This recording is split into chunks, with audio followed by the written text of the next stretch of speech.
Yeah! Mass Dakak has come.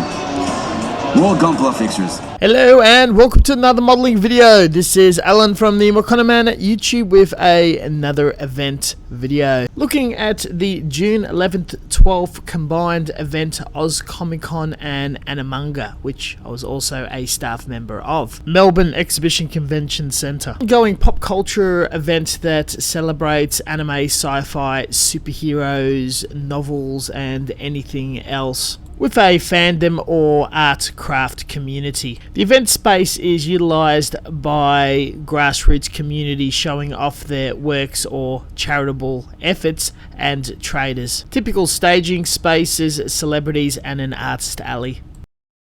A small 1/5 cutaway at the far back right hand of the hall is the Animaga exclusive anime activities. That includes a maid cafe where you're able to dine at, an artist area where you can host work, draw on a free wall and receive tutorials or compete in a competition, a pseudo Shinto shrine where you can draw charms and write your wishes on a wall, much like the actual shrines in Japan, computer video gaming, fully interactive, trivia and panel section covering a few interesting topics, then the craft sections, which are the major focus of the video.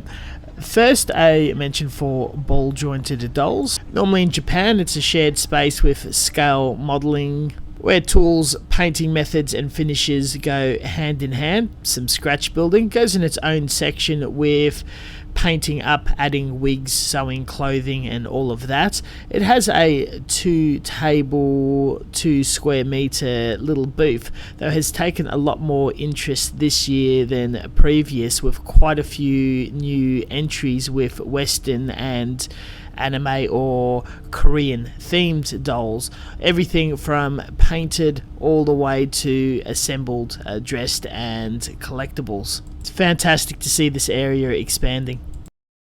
Followed by the traditional Melbourne Plamo and Gunpla workshop across a 24 table build area with a competition display. For the first time, a television screening, tutorials and information on the various brands and history of Zoids, Gundam, frame arm girls and general modelling, airbrush area, plus the salt mine hobby shop.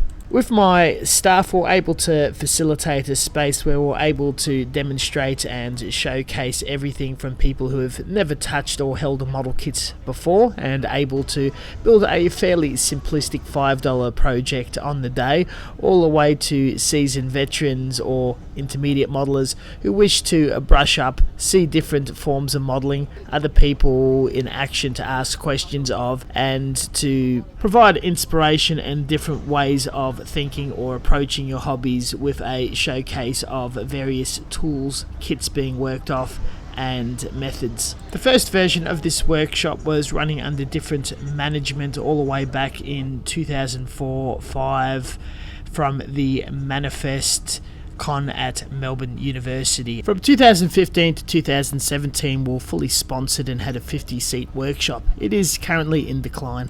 With a dwindling moderate but dedicated interest and a new generation of very dedicated modelers who are supporting, staffing and even competing in the competition.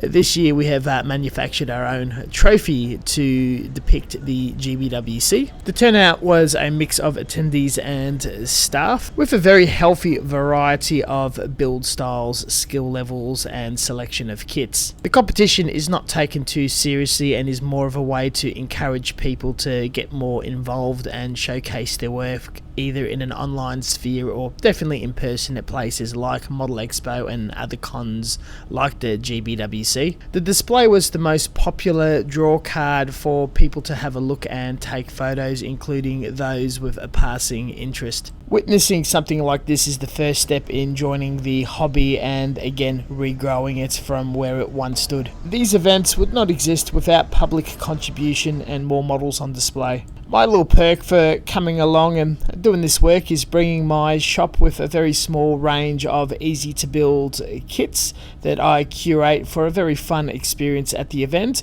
and cheap affordable tools for people to gear up on very little money. Food and drink is a sore topic at events. I snuck in a ton of instant noodles and the kettle. We were able to sustain ourselves and have a little sugar water without expense.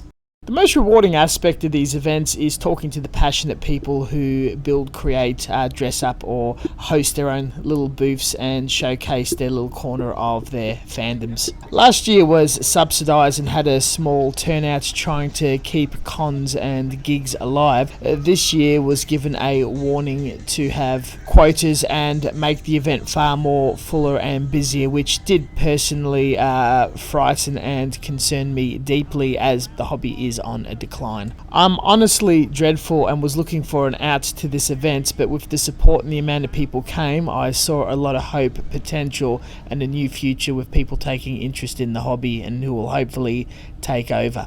Thank you very much for watching, and as always, until next time, stay tuned for further content and we'll catch you guys later. Demand sacrifice of stone and steel.